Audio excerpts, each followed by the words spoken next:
नमस्कार, मैं तबरेज श्री अरविंदो सोसाइटी की तरफ से आप सभी का हार्दिक स्वागत करता हूं।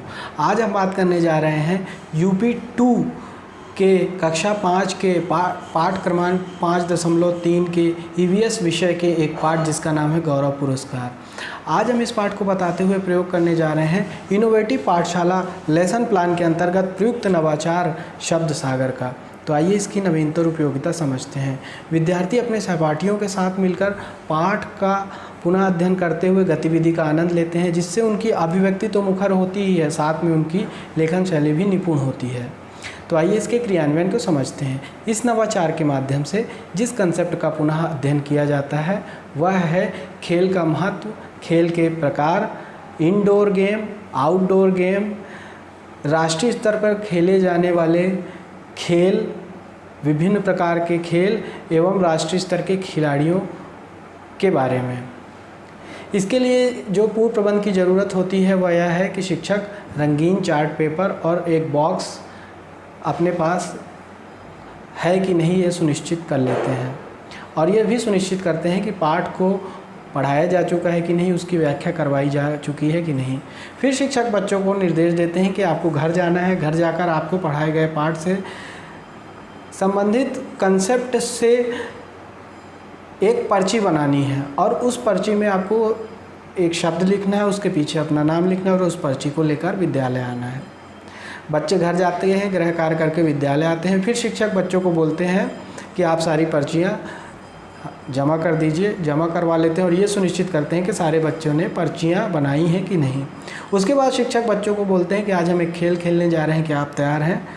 अमूमन बच्चे बोलते हैं हाँ हम तैयार हैं। फिर शिक्षक बोलते हैं इसके लिए हमें इस बॉक्स को सजाना होगा, क्या आप तैयार हैं? बच्चे बोलते हैं हाँ हम तैयार हैं। फिर शिक्षक वो बॉक्स रंगीन चार्ट पेपर बच्चों को दे देते हैं, उनसे बॉक्स सजवाते हैं और फिर उसी में शब्द सागर भी लिखवाते हैं। फिर शिक्षक बच्चों की रोचकता बनी रहे इसलिए पूछते हैं कि आप बता सकते हैं कि हम कौन सा खेल खेलने जा रहे हैं? बच्चे अमूमन बोलते हैं कि डिब्बे से जुड़ा हुआ खेल या पता नहीं। फिर शिक्षक बताते हैं कि आज हम जो खेल खेलने जा रहे हैं उसका नाम है शब्द सागर। फिर शिक्षक बच्चों को खेल के नियम बताते हैं कि आपको एक एक करके आना है। इस बॉक्स से में जो सारी पर्ची शिक्षक डाल देते हैं, फिर बोलते हैं कि आपको इस बॉक्स से पर्ची निकालनी है और पर्ची में जो भी शब्द है उस शब्द को पढ़कर उससे संबंधित कंसेप्ट की जानकारी आपको देना है।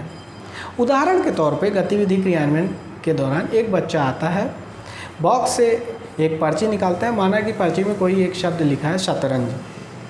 अब वो शतरंज शब्द को तेज़ी से पढ़ता है सबके सामने और उससे जुड़े हुए कंसेप्ट की जानकारी देते हुए बोलता है कि शतरंज एक इंडोर गेम है। इसके बाद वो अगला बच्चा आता है, उदाहरण स्वरूप वो पर्ची निकालता है, पर्ची पे एक शब्द लिखा है साइना नेहवाल। अब वो साइना नेहवाल शब्द को तेज़ी से पढ़ता है और उससे संबंधित कंसेप्ट की जानकारी देते हुए बोलता है साइना नेहवाल बैडमिंटन की एक खिलाड़ी हैं। इस तरीके से एक एक करके सारे बच्चे आते हैं और पर्चियाँ निकालते जाते हैं और शब्द बोलते जाते हैं और उससे संबंधित कंसेप्ट की जानकारी देते जाते हैं, जिससे पाठ का पुनः अध्ययन होता है बच्चों के अंदर और वो इसके संबंधित कंसेप्ट को भूलते नहीं और दीर्घकालीन तक कंसेप्ट उनको याद रखने में मदद मिलती है। अंत में शिक्षक बच्चों को बोलते हैं कि आज हमने जो शब्द सागर गेम खेला, शब्द सागर का खेल खेला, इसके माध्यम से हमने नए नए शब्दों को सीखा। तो ये था नवाचार का क्रियान्वयन। तो आइए जानते हैं कि इस नवाचार के माध्यम से कौन कौन से सीखने के प्रतिफल प्राप्त होते हैं। पहला, सुनी एवं पढ़ी रचनाओं घटनाओं की विषय वस्तु के बारे में बच्चे बातचीत करते हैं, तर्क देते हैं एवं निष्कर्ष निकालते हैं। दूसरा, बच्चे भाषा की बारीकियों को समझते हैं एवं अपनी खुद की भाषा निर्मित करते हैं। तीसरा, बच्चे अपरिचित शब्दों से परिचित होते हैं एवं उनको शब्दकोश से भी खोजते हैं। आइए जानते हैं कि शिक्षकों के लिए कौन कौन से निर्देश दिए गए हैं। प्रस्तुत पाठ को पाठ्यक्रम के अनुसार निर्धारित माह में पढ़ाया जाना चाहिए। अगला, इस नवाचार की अवधि 20 मिनट निर्धारित की गई है। शिक्षक इसे अपने अनुसार बढ़ा या घटा भी सकते हैं। अगला, नवाचार क्रियान्वयन की अवधि का निर्धारण यानी PTR रेशियो 30:1 को आधार मानकर किया गया है। अगला, इस नवाचार में NCF 2005 के उद्देश्यों का भी विशेष ध्यान रखा गया है। तो आइए जानते हैं कि CWSN यानी चिल्ड्रन विथ स्पेशल नीड यानी विशेष आवश्यकता वाले बच्चों को इस नवाचार से क्या लाभ होता है। तो पाठ में आए हुए नए शब्दों को पर्ची के माध्यम से लिखकर उसे कंसेप्ट से जोड़ने पर स्मरण क्षमता में वृद्धि होती है। तो ये थे CWSN वाले बच्चों को लाभ। तो हम उम्मीद करते हैं कि आपको हमारा ये इनोवेटिव पाठशाला लेसन प्लान से संबंधित प्रयुक्त नवाचार शब्द सागर बहुत अच्छा लगा होगा और आप इसको अपने विद्यालय में ज़रूर क्रियान्वित करवाएंगे, ये हम आशा करते हैं।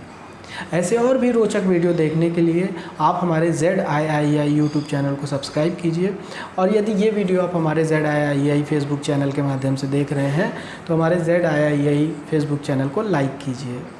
आपका वीडियो देखने के लिए बहुत बहुत धन्यवाद।